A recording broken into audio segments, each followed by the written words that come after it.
With the brand new Game of Thrones spin-off now airing on HBO, the entire fandom is gearing up to be transported to the world of Westeros once again. But the only catch is that this time, we're going 200 years back, way before the events of the original show ever took place. And while we might not be seeing our favorite characters return to the screen, House of the Dragon revolves around a family that we are all too familiar with. Of course, we're talking about the Targaryens here. But the word dragons probably gave it away, didn't it? Keep watching till the end of this video to find out all you need to know about the Targaryens before you start binging on House of the Dragon. What is it all about? Just like its predecessor, House of the Dragon is a show about politics, family, rebellion, betrayal, and a whole lot of drama. But instead of the Seven Kingdoms, the show revolves around the Targaryen family, with King Viserys trying to find a suitable heir to the Iron Throne. And of course, that leads to a full-blown family feud with his firstborn Rhaenyra and brother Daemon Targaryen, willing to go to any lengths to claim what they think is their rightful place. And while the story is brand new, the setting of the show is going to be pretty familiar for fans who are brave enough to sit through all 8 seasons of Game of Thrones.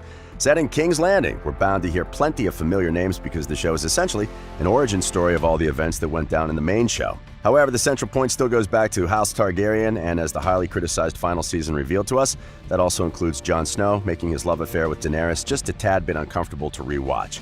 House of the Dragon will essentially take us through the Targaryen bloodline and all the secrets that were left undisturbed in the main show. For good reason, it seems. As civil war breaks out within the house, it's going to be pretty thrilling to see how the Targaryen family became what it was when we were first introduced to Daenerys in Game of Thrones. And hey, who knows? Maybe we will finally have the answer as to what really drove the Mad King to his insanity. The heart of the Seven Kingdoms. Any avid Game of Thrones fan would know that the Targaryen family was perhaps the strongest and most influential house in the Seven Kingdoms, centuries before the events of the main show took place. And since the Targaryens were reduced to a shell of what they previously were, House of the Dragon will show us a completely new side of the family of dragons. Starting off with Aegon Targaryen, also known as Aegon the Conqueror, who was the only ruler to successfully lead the Seven Kingdoms through a rough winter. His successors went on to rule the Iron Throne after him, and it wasn't until Aerys II, Daenerys' father, who went on to become the Mad King and led Westeros towards a downward spiral, that the Targaryen family lost the power that they once held over the country. Then comes Jon Snow. Aerys II Targaryen was called the Mad King and King Scab. He was the 17th member of the Targaryen house to sit on the Iron Throne, and unfortunately, because of his descent into madness, he was also the last one to do so. The king was succeeded by his children, Rhaegar, Viserys, and Daenerys, and this is where Jon Snow comes in. Dany's brother Rhaegar fell in love with Ned's sister, Lyanna, and the two had Jon Snow together. The complication, however, was that Rhaegar was married to Elia Martell and Lyanna was engaged to Robert Baratheon. So Ned took on the responsibility of his sister's offspring, and so we came to know a descent of the dragons as Jon Snow instead of his actual name, which was supposed to be Aegon, the most peaceful Targaryen. But before we get to any of this action, House of the Dragon takes us through the complicated and sometimes incestuous history of the Targaryen family. The first king that the show will introduce to you is Jaehaerys I, also known as the Old King. In addition to being the first king of the kingdoms from his house, Jaehaerys was also known to be the most peaceful. He was responsible for forming a great council that decided his successor among 14 other contenders from the family, eliminating any kind of conflict then and there. But of course, as we already know, the council didn't work for a very long time. Jaehaerys I was supposed to be succeeded by his granddaughter, Princess Rhaenys, who was the best contender for the throne.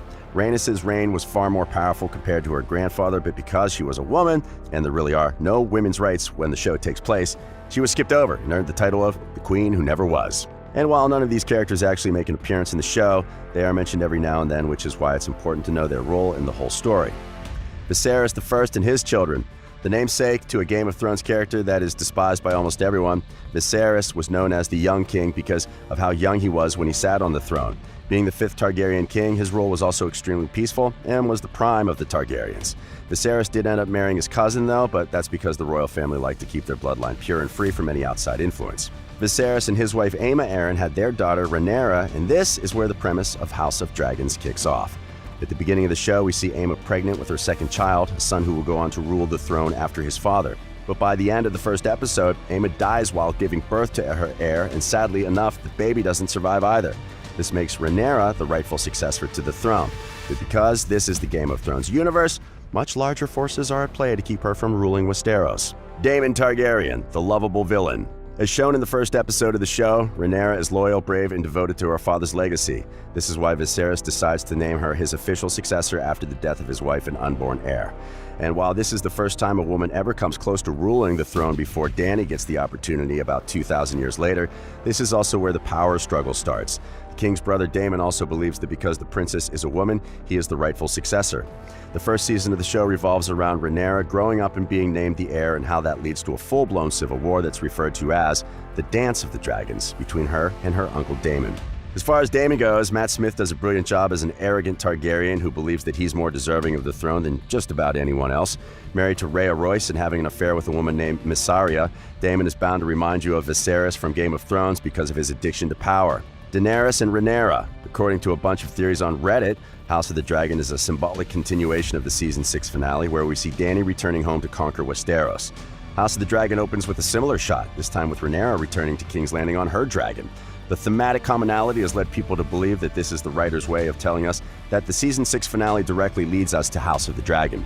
And if not that, it definitely sets us up for some more interesting parallels between Emilia Clarke's Daenerys Targaryen, also known as Khaleesi, and Emma D'Arcy's Rhaenyra.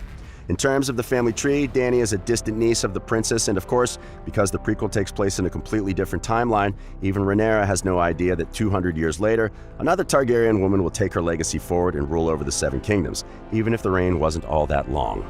Millie Alcock spills the tea. According to Alcock, who plays the younger version of Rhaenyra in the prequel, the two female characters are very alike, despite them being centuries apart. Both of them are questioned when they are named successors to the throne, with people constantly reminding them of how they are not the legitimate successors of their bloodline. Now, we all know how Dany fought against it all, but it'll be interesting to see how her great-great-great-great-great-aunt dealt with the challenges thrown at her in this war for the throne. House of the Dragon versus Game of Thrones.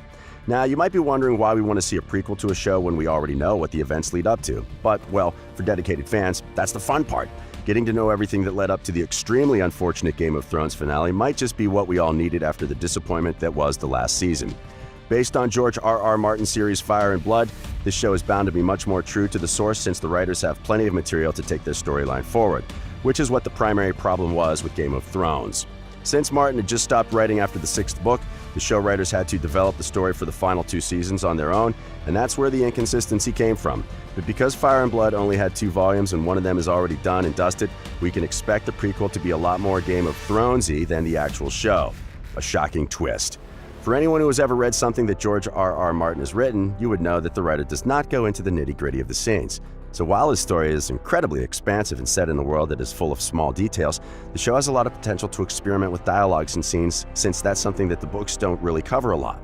And one of these powerful scenes comes at the very end of the first episode, when King Viserys tells Rhaenyra a secret that is bound to leave everyone questioning everything about the main show. The king tells his daughter that the reason why their ancestor, Aegon the Conqueror, conquered Westeros wasn't only because he wanted his own kingdom to rule, but it was also because he had a dream that foreshadowed the end of mankind because of a terrible winter.